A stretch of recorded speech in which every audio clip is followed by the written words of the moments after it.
Hi mga housemates! Ito na naman ako. Gumawa na naman ako ng mulukia. 1, 2, 3, 4, 5, 6. Ayan na. Gi-blender na nako siya. Tapos na ako nag-blender. Tapos lagay ko na lang yan sa freezer para pag nagluto.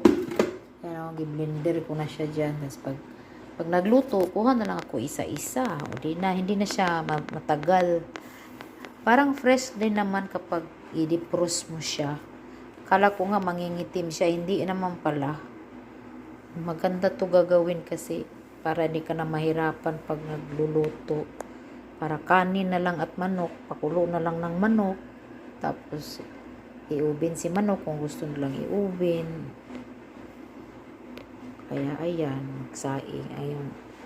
Sabaw sa manok, ayan ang lutuan ko ng kanin o di malasa. Masarap talaga siya. Gagawin ko nga to sa Pinas. Pwede gawing sabaw dito. Lagyan ng kinunis-kunis na manok.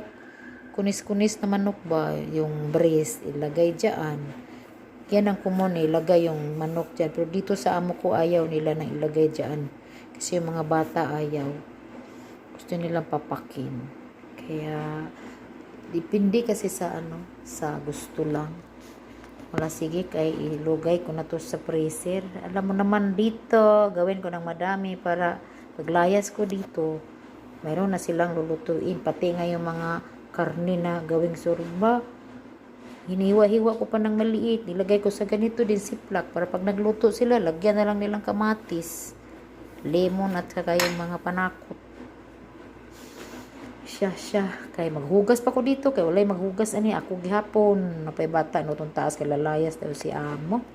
Pastilan. Ginoo. Bye-bye. Please like.